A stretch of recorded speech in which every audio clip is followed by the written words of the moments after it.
잘 지내셨습니까? 네. 이번 주는 여러분들하고 어떤 말씀을 나누면서 은혜를 받다가 시작하면서 제가 설교 준비를 하면서 어른을 많이 받았습니다. 목사로서 다 아는 거 아닙니다. 저 장로도 오래 했고 신대원 다니면서 목사도 되고 이랬는데 하나님의 그 지혜와 하나님의 그 뜻을 문진하기 때문에 우리가 어느 누구라도 목사님 목사대로 장로님은 장로님대로 여러분들은 여러분대로 끝까지 그리스도의 장성을 보면 배워가면서 바꾸면서 사는 것이 우리 크리스찬이라고 그리시기 바랍니다. 오늘도 우리가 예배드리기 전에 너 하나님께 이끌리어 찬양하시고 마지막 찬양은 시온 승것 같은 교회입니다. 오늘 마가복음, 마태복음 제16장에 대해서 여러분들하고 좀 은혜를 나누고 합니다. 마태복음 16장은 예수님이 자기를 갖다가 누군지를 나타내고 공개하는 장입니다. 그러니까 예수님이 이걸 공개하시면서 우리가 어떻게 신앙생활을 해나가야 되겠는지 뭘 바라보고 가야 되겠는지를 갖다가 정확하게 알려 주시고 있습니다. 이걸 갖다 깊이 공부한다고 이 책 저책 막 찾아보겠냐, 에클레시아 하고 이런 거 나오겠냐. 여러분들은 도무지 알겠다 싶어갖고 어제 저녁까지 고민하다가 새벽에 났겠네. 하나님이 다 갖다 쉽게 설명할 수 있는 방법을 가르쳐 주시더라고요. 왜냐하면 하나님 나라와 교회가 구분이 잘 되지 않으면 예수 잘 못 믿을 수밖에 없다는 얘기예요. 그러니까 우리가 지금 다니고 있는 건 교회인데 이 교회를 왜 다니느냐 하면 하늘나라로 가기 위한 준비라는 얘기예요. 여기가 하늘나라로 가기 위한 학교입니다. 그래서 하늘나라는 어떻게 표시가 되어 있느냐 하면 바실레이아입니다. 그렇게 이런 말 하면 잘 모르지 않습니까? 이게 하늘나라입니다. 그런데 이건 어떻게 표가 되느냐면 히브리서 12장을 보게 되게 되는 것들만 28장에 이렇게 나옵니다. 그러므로 우리가 흔들리지 않는 나라를 받았은즉 즉 은혜를 받자 이로 말미암아 경건함과 드록으로 하나님을 기쁘시게 섬길지니 이게 히브리서 12장 28절입니다. 그런데 이 말을 26장에서 7절 보게 되게 되는 것 같으면 하늘과 땅이 흔들릴 것이라고 이야기가 나오는데 마지막 발세 때 심판하실 때 이 지구와 우주의 종말 때 흔들리는데 그 중에 흔들리지 않는 진동치 못할 나라가 있다는 그게 지금 변하지 않는 것이라는 거예요. 우리가 속해 있는 이 교회까지도 변할 수 있다는 얘기예요. 이 교회에서 제대로 교육을 받고 하나님 사랑을 느껴서 제대로 믿을 때에 그때는 영원히 변하지 않는 움직이지 못하게 하는 그 하늘나라 우리가 간단히 이게 오늘 결론인데 이 말을 머릿속에 먼저 넣어놓고 해야 됩니다.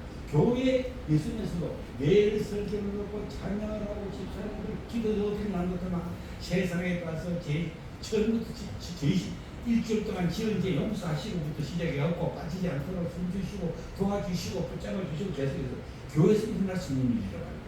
그런데 여기서 놓쳐버리면 기억합니다. 그게 교회입니다. 이 교회에서 어떻게 사는 것이 얼마나 중요한지가 나옵니다. 그게 에클레시아입니다. 에클레시아라는 말은 바실레이아 하는 말은 영원히 변치 않는 친구예요. 하늘나라고 에클레시아는 것은 초대를 받았다는 얘기입니다. 하늘나라 오라고 초대받던 자들이 모인 것이 교회라는 얘기입니다. 초대받았다는 이야기는 예수를 믿었다는 얘기입니다. 이 믿는 것을 끝까지 가지고 가야 되는 것이 교회라는 겁니다. 그러니까 여기서 하나님한테 찬양도 하고 예배도 하고 이 과정 중에 그래서 사도 바울이 했던 말씀 중에 그리스도의 장성한 분량까지 자라가야 된다고. 우리가 하늘나라 들어갈 때는 그 장성한 분량 가지기 때문에 거기서 하늘나라는 아버지 찬양밖에 없습니다.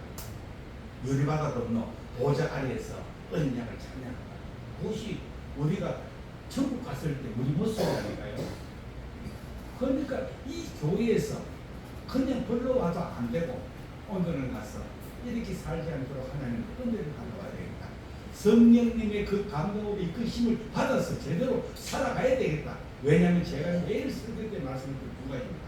하나는 내가 구원받아 천국 가야 되고, 하나는 우리를 맡겨놓고 예수님이 천국에 우리가 그할 처수를 마련하고 올라가시는데 예수님은 그 일을 받아야 될 거 아닙니까? 그래서 하나님 보고 아버지라 할 수 있고 예수님이 제자라 할 수 있지.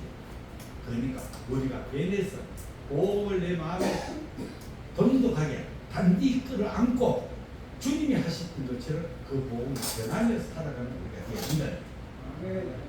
마태복음 16장도 똑같습니다. 메시아의 자기 공개하는 이야기인데 여기 이제 16절부터 13절부터 20절까지가 오늘 키워드입니다만은 1절부터 전체를 다 보도록 하겠습니다. 예수께서 갈릴리로 돌아오시자마자 유대의 지도자들은 그들에게 다 모였습니다. 이때 어디서 돌아오셨나 하면 500이어 말고 700이어입니까? 그거 할 때 4,000명을 먹으시고 또 다시 떨어진 것만 주소도 7강주리가 된다는 얘기 나옵니다. 그 와서도 우리 선생님 이 시종들이 은혜 받아가 메시아 왔다고 생각할 줄은 모르고 당장 로마 두들이 부숴갖고 이스라엘이 최고 나라 될까 하고 먹을 거 입을 거 차지할 거 이 세상적인 욕심만 가득하기 때문에 예수님한테 뭐 또 만들어봐라 이겁니다. 또 내 나라는 얘기입니다. 그게 우리하고 뭐 다를 게 있습니까? 이 이스라엘 백성들하고 지금 우리하고 무엇이 크게 다를 게 있느냐는 얘기입니다. 이 교회에 왜 왔습니까? 참말로 내 죽은 목숨 살려줬다고 감동해서 오셨습니까? 아니면 뭐가 어떨 때 있을까 싶어갖고 살까 싶어서 천당 갈까 싶어서 그 마음 아니냐는 얘기입니다. 깊게 반성해야 되는 문제입니다.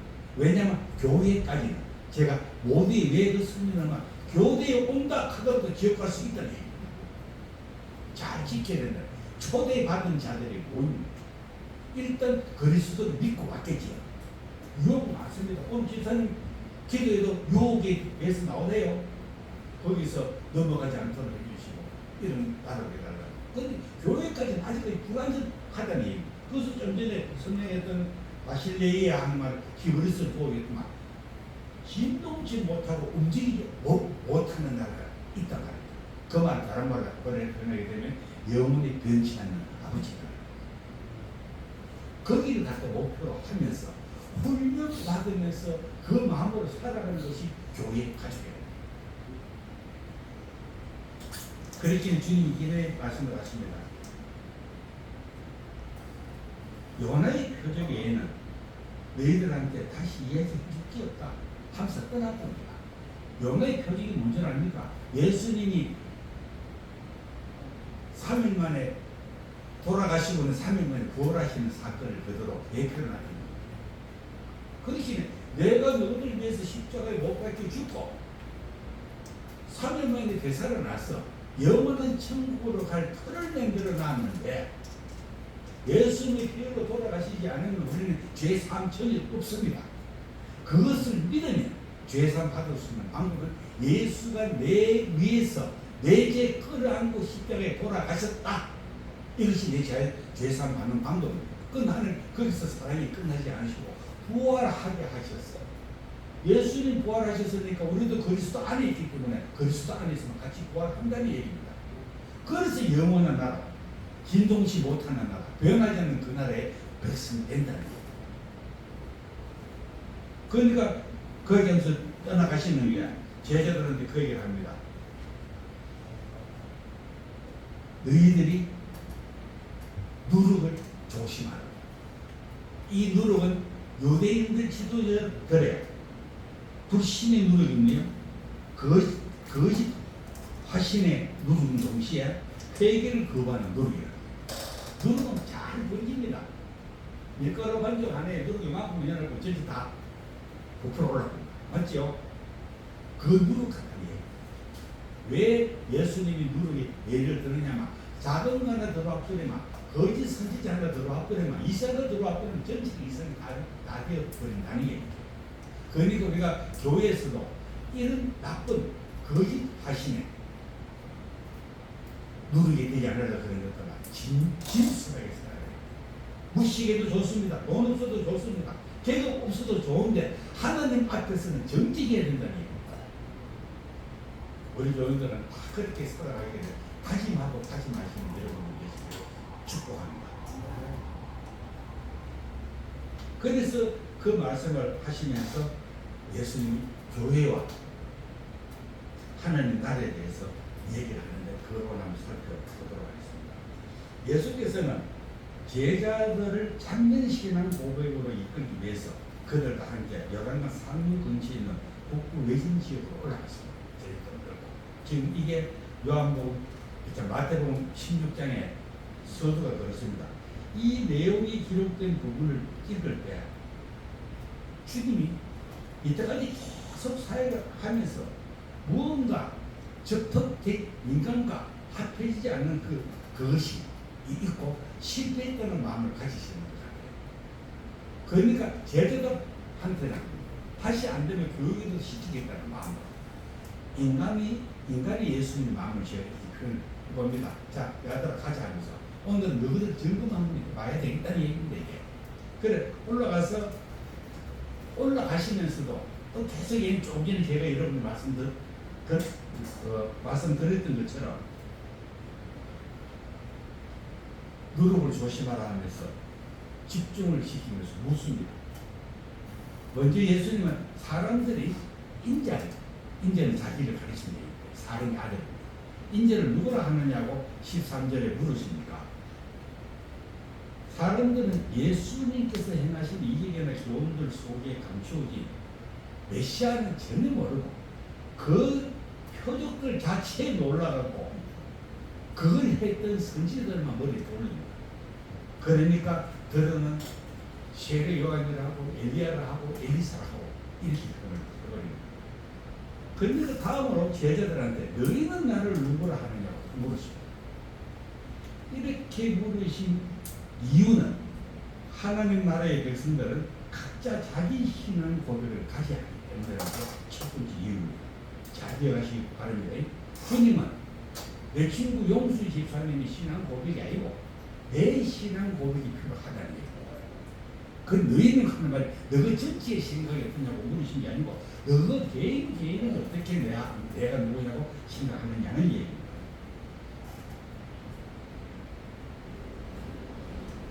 이런 부르심과 응답의 관계는 예수 그리스도의 사역과 인격을 제대로 깨닫고 고백할 때라야만 가능한 것이기 때문에 이렇게 묻습니다. 자기 나름대로 하는 게 있을 거라 나거든요. 그리고 우리 예수를 믿어도 내가 가진 성품 때문에 예수를 다르게 생각하는 부분이 있습니다. 하나님은 사랑의 하나님, 또 쉽게 말하면 엄하신 하나님, 정반대의 답이 나올 수도 있다는 얘기입니다. 사랑의 하나님을 하면 힘들고 어려울 때 그분 품에서 애절한 분이면서 아끼고 싶은 하나님이고 엄하신 하나님은 죄지면 지옥 가기 때문에 큰일 나는 하나님이십니다. 둘 다 그 하나님이십니다. 그런데 더 많이 알고 더 많이 깨달을수록 우리가 좀 넓어지겠죠. 그러니까 제자들이 누구냐는 얘기입니다. 내가 누구라고는 아느냐는 얘기입니다. 이때 베드로가 제자들을 대표해서 주는 그리스도시요 살아계신 하나님 아들이시니라고 16절에 답을 하십니다. 이 고백은 당신은 하나님께서 보내신 메시아입니다. 당신은 하나님의 아들로 보내심을 받아 구약에 계시는 은혜와 사랑을 그의 백성들에게 베푸신 분이십니다. 당신이야말로 하나님의 백성들을 구원하기 위하여 보내심을 받은 분이십니다라는 고백이라고 합니다. 저는 그리스도시요 하나님 아들이십니다. 이 고백이 이 이야기를 갖다가 얘기하고 있잖아요. 저는 여기에서 베드로가 예수를 그리스도로 고백한 것은 예수의 신분을 증거한 것으로서 그분이 곧 하나님의 뜻을 성취시킨 자이고 오셨으니까 하나님의 말씀을 따라서 그들 했다는 얘기입니다. 성경에 예언된 바로 그 사람이라는 사실을 시인하는 것입니다. 동의하십니까?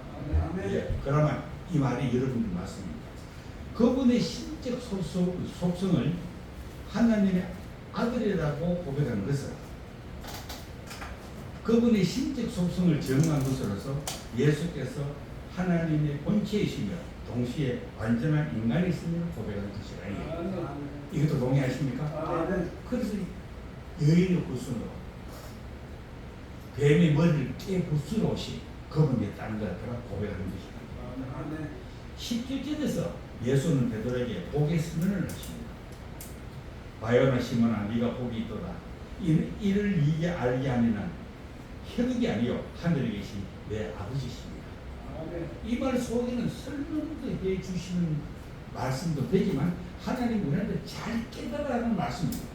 이게 무슨 말인가 하면 베드로 네가 그 신앙 고백했다고 천국 간다는 게 아니고 그 신앙 고백한 그 자체도 이걸 알게 한 것은 하늘에 계신 내 아버지라는 얘기입니다.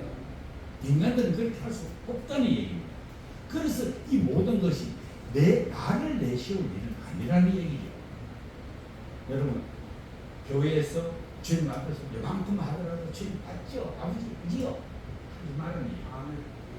그거 하는 사이에 저도 감사하며 기도하며 내가 아버지를 사랑하고 아버지도 저를 사랑하신다는 사실을 알고 있습니다.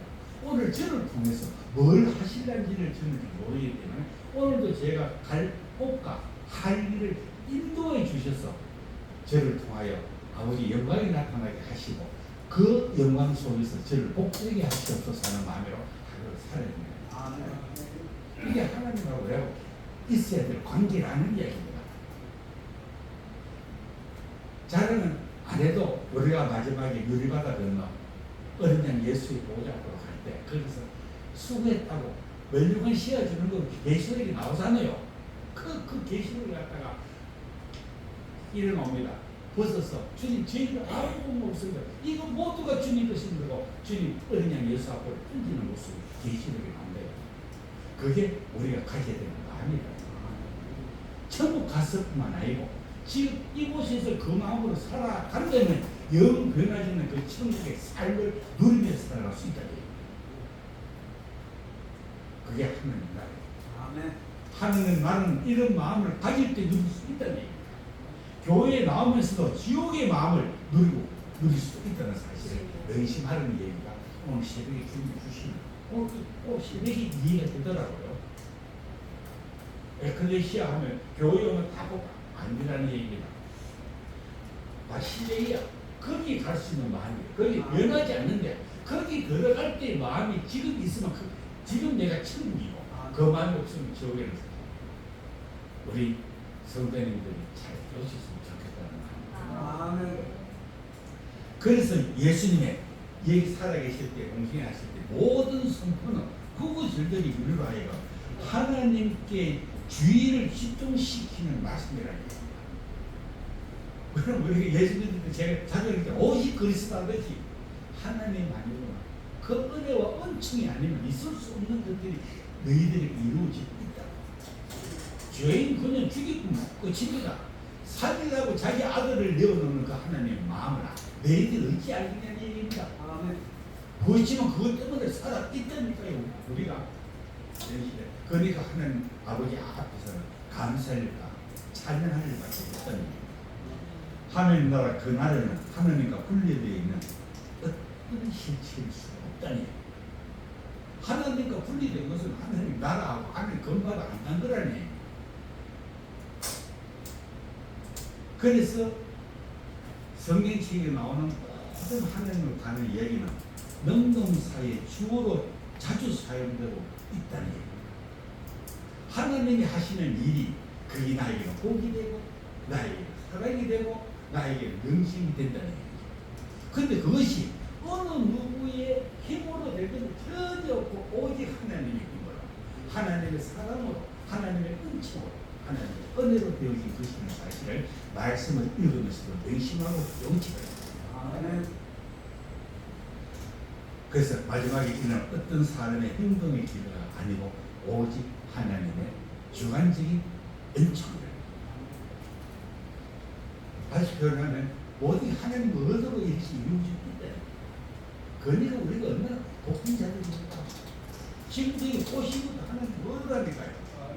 세상에 떨어지게 할 수도 있는데 우리에게 나가신 분들이 제가 이걸 들으면서 오늘 어디 가시더라도 예배를 참 드렸으면 좋겠다는 마음이 들더라고요. 살기는 교회밖에 없습니다. 딱 하나, 영원히 변하지 않고 진동치 않는 그 나라에 갈 수 있도록 훈련받을 수 있는 건 교회밖에 없잖아요. 그런데 그 교회의 적게는 우리 개인이 교회입니다. 교회의 머리는 예수 그리스도입니다. 그러니 그리스도 안에 있는 자들은 숫자 상관없이 그리스도와 함께 있는 곳은 모두 교회입니다.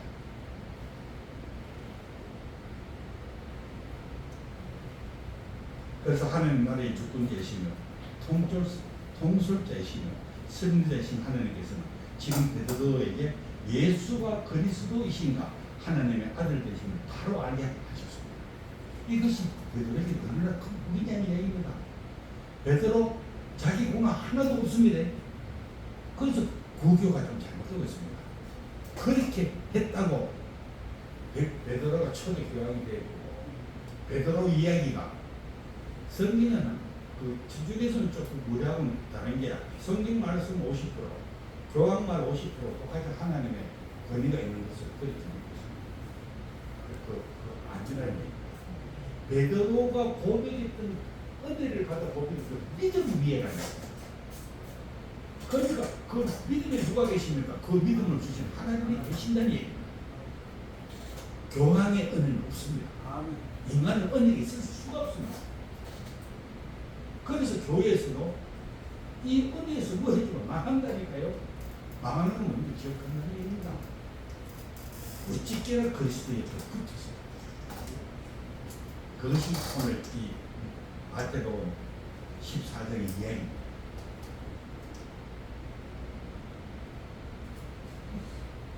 그래서 베드로가 하나님의 그 은혜를 주니까 그때부터 예수를 그리스도로 알고 하나님 아들을 알았다. 예수 그리스도의 믿음으로 복종하지 않는 자는 그를 그리스도로 바라볼 수도 없고 바라보려고도 하지 않을 것입니다. 하나님 나라에 백성되는 우리들은 얼마나 복된 존재들인지를 스스로 깨달으시기를 간절히 바랍니다. 여기는 18절, 19절에서 예수는 처음으로 자기와 공동체와 교회에 대해서 언급하고 있습니다. 하나님 나라와 교회, 이 교회는 그리스도의 교회입니다. 서로 긴밀한 관계가 있습니다. 이 긴밀한 관계는 좀 전에 제가 설명을 드렸죠, 그지요? 그리스도의 교회는 이 세상에서 주님이 십자가에 못 박혀 돌아가시기 전까지 키운 이 제자들을 통해서 교회를 만들었다. 그러니까 베드로가 그 제자지요.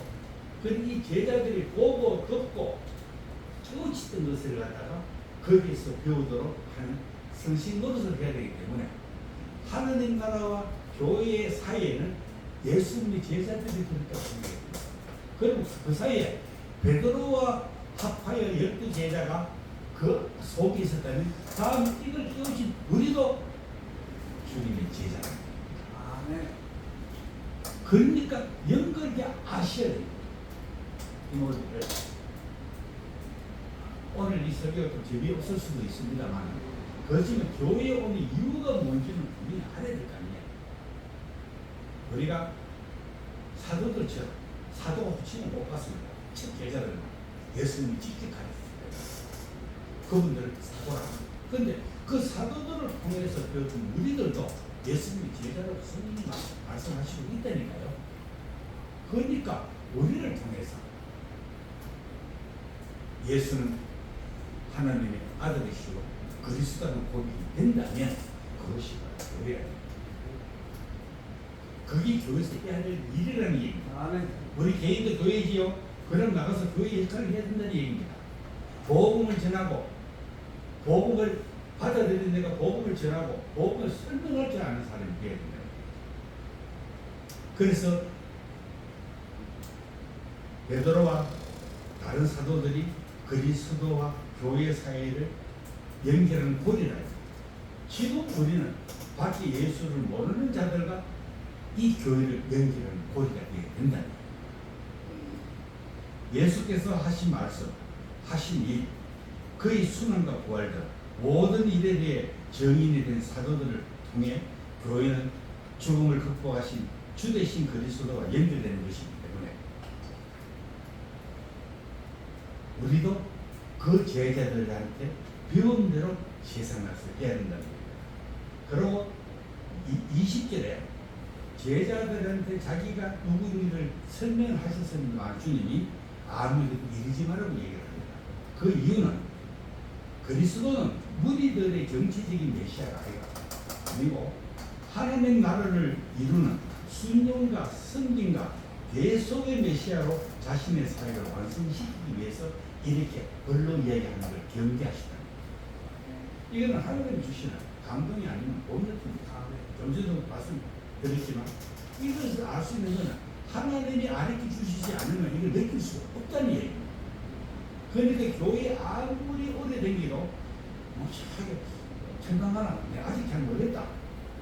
그런 반면에 온지 일주일밖에 안 되는데도 내가 여기 몰라서 어쩔 뻔했노 하면서 신앙 고백을 하는 성도를 있습니다. 우리도 아무리 80, 90 넘으셨어도 왜니라 내 천당 가겠지. 그 이야기 하는 게 천당 간다는 증거입니다. 성령이 없으면 그건 염려할 수가 없죠. 그렇지 내가 신앙생활을 제대로 잘했는가 하는 그 염려 때문에 그런 질문이 나올 수 있다는 얘기죠. 그러니까 예수를 믿는 사람들은요, 자기도 모르는 사이에 주일을 교회에 빠지고 다른 데를 한다는 건 상상을 못 한다고 보시면 됩니다. 아멘. 이게 제 경험입니다. 저라고 세상에 안 쓰시겠습니까? 그런데 교회 가는 건 무조건 빠지면 안 되는 사람입니다. 하다못해 어떤 일이 있어하고 딱 믿었습니다. 그때 제가 장계하고 난 뒤에요. 앞산에 올라가서 예배를 들었습니다. 그때 인편이 교회에 가요. 인편이 안 되라. 그 산대가 다른 것보다는 사도신경, 신경만 계속 이용해서 그 주위에 있는 풀, 산들 바라보면서 이렇게 주님이 영광이 크시오는데 오늘도 제 작은 욕심과 제 작은 성까지 때문에 주의 전에서 온전히 예배를 드리지 못하고 용서하시고 제 마음을 붙잡아 주시고 위로해 주시고 다른 자들에게 달라고 그렇게 다니면서 예배 드린 적이 있습니다. 딱 그겁니다. 그런데 이게 저절로 오는 마음이라니까요. 예수 그리스도가 성경의 머리 된다는 사실을 깨닫는다는 여러분들도 다 그런 마음이 드시기를 간절히 바랍니다. 아멘. 그런데 18절에 내 교회라고 있어요. 이것만 해도 교회는 베드로가 교회하는 게 아니고 바요나 시모나 니가 옥이 있더라. 이를 니게 알게 한 것은 해력이 아니요 하늘에 계신 내 아버지십니다. 그래서 너 위에 너 그 믿음 위에 내가 내 교회를 세우겠다 이렇게 얘기합니다. 그러니까 믿음이 없는 곳에는 교회를 못 세운다는 얘기하고 똑같이 됩니다. 그런데 여기 교회에 들어오셨을 때는 주님이 그런 마음으로 교회를 세워놓으시고 세상으로 우스갯소리시다 했게 돈도 안 받으시고 가르치시는 학교라는 여기 들어오면 그거밖에 안 됩니다.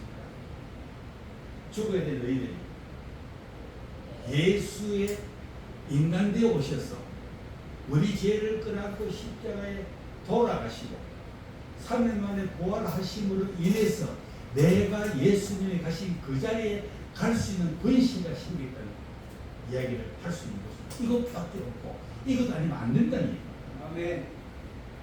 그래서 여기 세운 교회는 예수님이 내 교회라고. 아멘. 내 교회. 우리 교회 아닙니다. 그런데 예수님을 닮은 우리 교회가 되어야 되죠. 예수님을 스승으로 모시고 예수님을 형님으로 모시는 교회. 따로 내게 아니고. 그래 예수님께서 배우신 그 신앙의 말씀으로. 신앙의 말은 오늘도 한 서너 번 했습니다. 하나님의 선하신 아들이 하나님 아버지의 뜻으로 우리 죄를 사해 주시기 위해 인간 되어서 이 세상 오셔서 우리 죄를 끌어안고 십자가에 못 박혀 돌아가시고 3일 만에 부활하셔서 하늘나라에 오르셔서 우리 오기를 기다리고 계시는 우리 선생님, 우리 형님, 그 예수님이 머리 되신 교회라는 사실을 믿고 오셨다면 우리는 살아난 사람이라는 거예요.